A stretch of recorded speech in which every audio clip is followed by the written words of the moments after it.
Political science and public administration की smart study के लिए सब्सक्राइब करिए मेरा channel political science by doctor Shipra Verma and hit the bell icon for latest update of my videos. Hello dear friends, मैं doctor Shipra Verma स्वागत करती हूँ आपका अपने channel political science by doctor Shipra Verma में। आज मैं प्रैक्टिस सेट 20 लेकर आपके सामने प्रस्तुत हुई हूँ।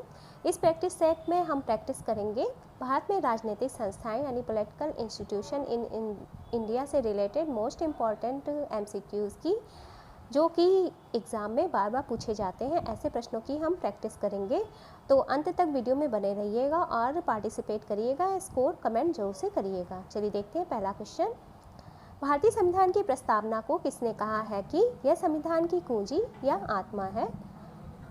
Who said the preamble of Indian Constitution is that it is the key of the Constitution? The soul is। आपके ऑप्शन है option 1 KM Munshi, option 2 Thakur Das Bhargava, option 3 Ambedkar और ऑप्शन 4 D बसु। आपको बताना है कि भारतीय संविधान की प्रस्तावना को किसने संविधान की कुंजी और आत्मा कहा है। टाइम ले लीजिए आप लोग। देखिए, जो भी स्कोर आपका हुआ करे मुझे कमेंट बॉक्स में कमेंट कर दिया करिए, और किसी भी टॉपिक पे आपको वीडियो चाहिए तो भी मुझे आप कमेंट करके बता सकते हैं। तो इस क्वेश्चन का राइट आंसर है ऑप्शन 2 ठाकुर दास भार्गव। ठाकुर दास भार्गव का ऐसा कहना था कि जो भारतीय संविधान की प्रस्तावना है वो भारतीय संविधान की कुंजी एवं आत्मा है। क्वेश्चन है आपके सामने स्क्रीन पर। किसने संविधान के बारे में कहा है कि हम वीणा या सितार का संगीत सुनना चाहते थे, यहाँ तो अंग्रेजी बैंड बज रहा है। यह वैसा संविधान नहीं है जैसा महात्मा गांधी ने सोचा था।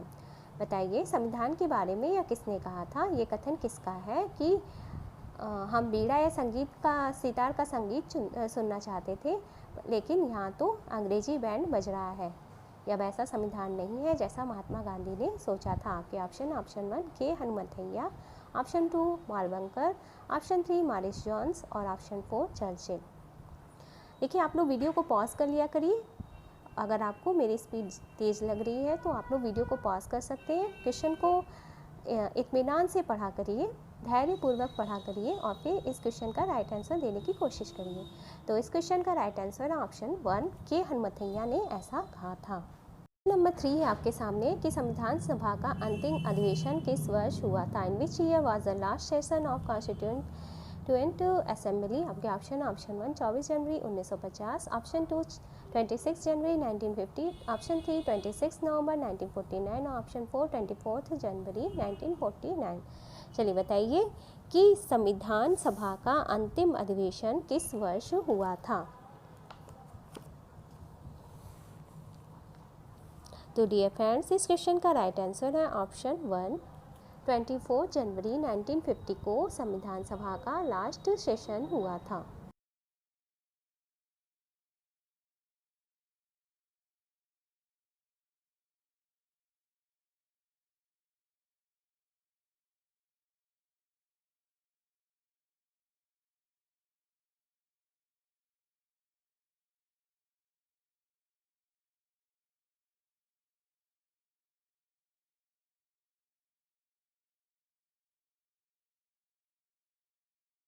देखिए, संविधान निर्माण की जो कहानी है, जो संविधान निर्माण की प्रक्रिया है, इस पे मैंने एक क्या बल्कि 3 पार्ट में सेपरेट वीडियो बनाया है। आप लोग चाहें तो उसे देख सकते हैं। मैंने ये पॉलिटिकल इंस्टीट्यूशन इन इंडिया नाम की एक प्लेलिस्ट बनाई है। तो उस प्लेलिस्ट में मैंने इस यूनिट से रिलेटेड जितने भी टॉपिक के वीडियो लेक्चर्स हैं, क्वेश्चन आंसर सीरीज़ हैं, उन्हें उस प्लेलिस्ट में डाल दिया है, पॉलिटिकल इंस्टीट्यूशन इन इंडिया नाम की प्लेलिस्ट में। तो आप लोग उस प्लेलिस्ट पे जाकर इस यूनिट से रिलेटेड सारे वीडियो लेक्चर्स और MCQ सीरीज़ को देख सकते हैं। देखिए, हुआ ये था कि जो संविधान सभा के अंतिम दिन 24 जनवरी 1950 को संविधान की 3 प्रतियां सभा पटल पर रखी गई थीं, जिसमें से एक प्रति जो थी वो हस्तलिखित थी, वो अंग्रेजी की थी, जिस पर ये कलाकारों द्वारा कलाकृतियाँ अंकित की गई थी, और दूसरी अंग्रेजी की छपी हुई प्रति थी, यानी उसका प्रिंट आउट निकलवाया गया था, और तीसरी हिंदी की हस्तलिखित हैंड रिटन प्रति थी। यानी 3 प्रतियाँ थी। एक इंग्लिश की हाथों द्वारा लिखी गई प्रति थी, एक उसी का इंग्लिश वर्जन ही था जो कि प्रिंट आउट था, और तीसरा जो था वो हिंदी की हस्तलिखित हैंड रिटन प्रति थी। सभा के अध्यक्ष ने सभी सदस्यों से प्रार्थना की कि वे एक एक करके तीनों प्रतियों पर हस्ताक्षर करें। सदस्यों ने संविधान की प्रतियों पर हस्ताक्षर किए और उसके बाद जन गण मन तथा वंदे मातरम के गायन के साथ सभा का संविधान सभा के रूप में समापन हो गया। इसके उपरांत क्या हुआ, 26 जनवरी 1950 को ये उसका भारतीय गणराज्य की अंतरिम संसद के रूप में आविर्भाव हुआ। जो संविधान सभा थी उसका 26 जनवरी 1950 को भारतीय गणराज्य के अंतरिम संसद के रूप में आविर्भाव हुआ। और संपूर्ण संविधान के निर्माण में कितना टाइम लगा था, क्वेश्चन अक्सर पूछा जाता है। तो इसके निर्माण में 2 वर्ष 11 माह तथा 17 दिन लगे थे। आप कह सकते हैं कि 18 दिन भी लगे थे। और इस कार्य पर लगभग 64 लाख रुपया खर्च हुआ था। और संविधान के प्रारूप पर जो चर्चा चली थी वो 114 दिनों तक चली थी। और अंतिम रूप से संविधान में 395 अनुच्छेद तथा 8 अनुसूचियाँ थी।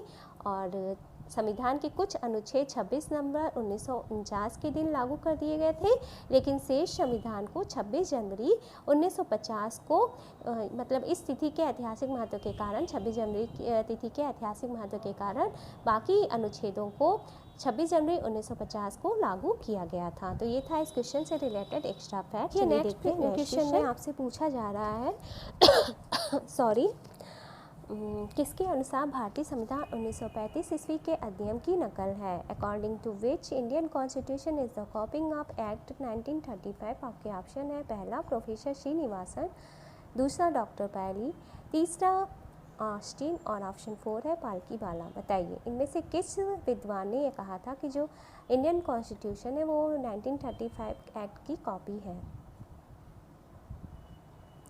तो इस क्वेश्चन का राइट आंसर है ऑप्शन 1 प्रोफेसर श्रीनिवासन का ऐसा कहना था कि जो भारतीय संविधान है वो वास्तव में 1935 के अधिनियम की नकल मात्र है। क्वेश्चन में आपसे पूछा जा रहा है, क्वेश्चन नंबर 5 है कि कौन कहता है कि भारतीय संविधान संसदीय व्यवस्था के साथ अध्यक्षीय व्यवस्था का गठबंधन कहता है। आपके ऑप्शन है, पहला डी बसु, ऑप्शन 2 है पीवी मुखर्जी, ऑप्शन 3 है देशमुख और ऑप्शन 4 है महेश्वरी। बताइए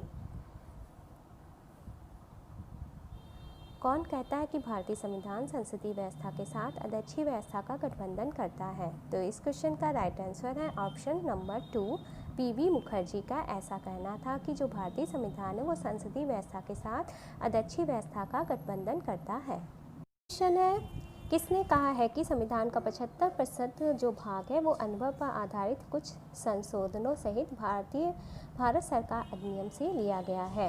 आपके ऑप्शन है, option 1 D Basu, option 2 Jennings, option 3 K B. Rai, option 3 Pylee. बताइए किसका कहना था जो कि संविधान का जो 75% है वो ये अनुभव पर आधारित कुछ संशोधनों सहित भारत सरकार अधिनियम से लिया गया है।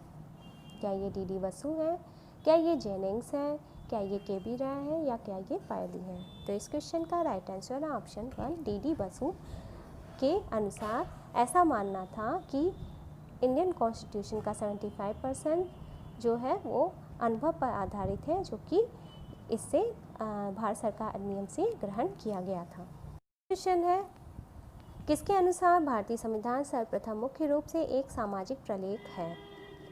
According to which Indian Constitution first is primarily a social document। आपके ऑप्शन है, option 1 Ambedkar, option 2 Palkhivala, option 3 Austin, option 4 Punjab Rao Deshmukh. आपको बताना है किसने ये कहा था कि जो भारतीय संविधान है मुख्य रूप से एक सामाजिक प्रलेख है। तो इस क्वेश्चन का राइट आंसर है ऑप्शन 3 ऑस्टिन। ऑस्टिन का ऐसा मानना था। क्वेश्चन है, किसने कहा है कि भारतीय संविधान मूलतः आम आदमी के लिए बनाया या रचा गया दस्तावेज है। आपके ऑप्शन है, पहला option 1 Palkhivala, option 2 D Basu, option 3 PV Mukherjee, option 4 कोई नहीं। चलिए बताइए किसने कहा है कि भारतीय संविधान मूलतः आम आदमी के लिए बनाया गया या रचा गया दस्तावेज है। तो इस क्वेश्चन का राइट आंसर है ऑप्शन 1 पालकीवाला का ऐसा कहना था कि ये आम आदमी द्वारा बनाया गया दस्तावेज है। क्वेश्चन आपके सामने, क्वेश्चन नंबर 9 की संविधान सभा की वैधता को चुनौती किसने दी थी। आपके ऑप्शन है, option 1 Sardar Patel, option 2 Gandhi, option 3 Winston Churchill और ऑप्शन 4 मुंशी। चलिए बताइए कि संविधान सभा की वैधता को चुनौती किसने दिया था।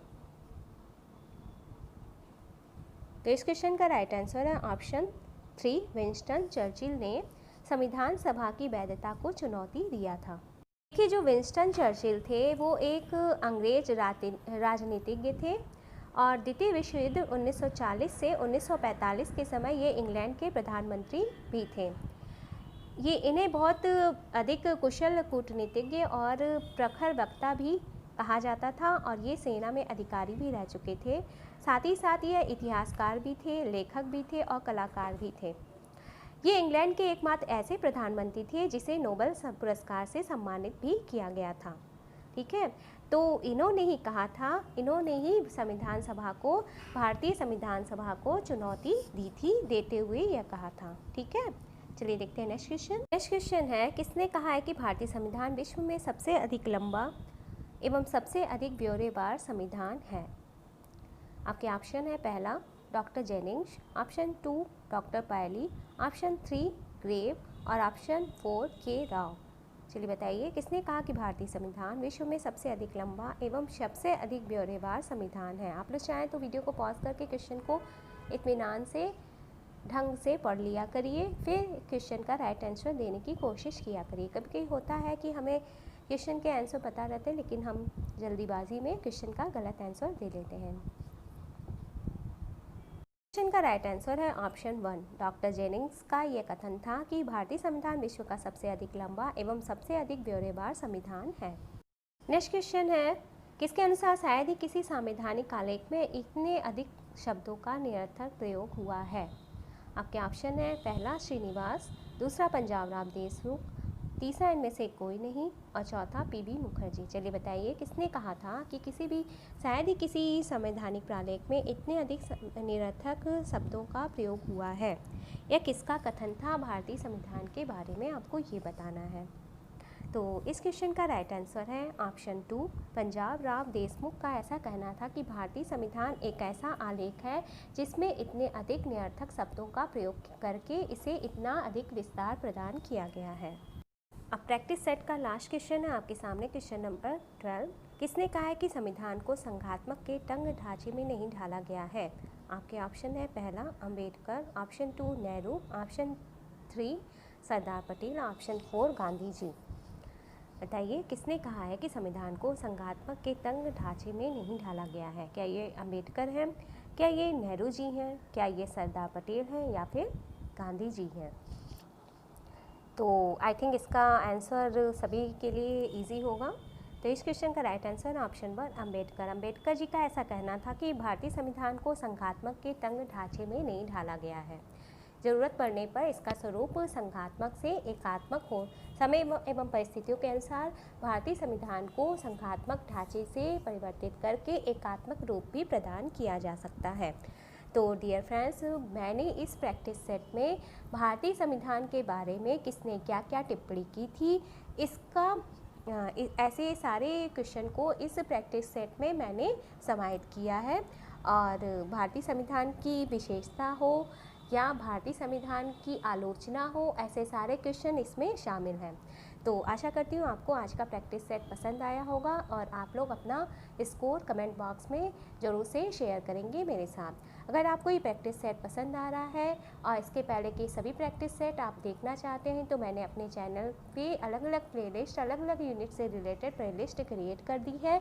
आप लोग उस यूनिट से मतलब जिस यूनिट का आपको अध्ययन करना, रिवीजन करना है, उस यूनिट पे जाके उस यूनिट के प्लेलिस्ट पे जाके उससे रिलेटेड सारे ये प्रैक्टिस सेट, वीडियो लेक्चर्स देख सकते हैं।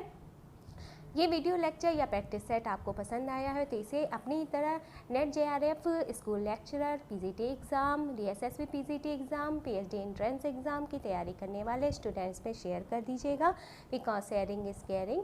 अगर आप मेरे चैनल पर नए आए हैं तो प्लीज़ सब्सक्राइब द चैनल और बेल आइकन को ऑल की सेटिंग पर सेट करके और उसे नोटिफिकेशन बेल को ऑन रखिएगा ताकि मेरे आने वाले सभी वीडियो की नोटिफिकेशन आपको समय से मिल सके।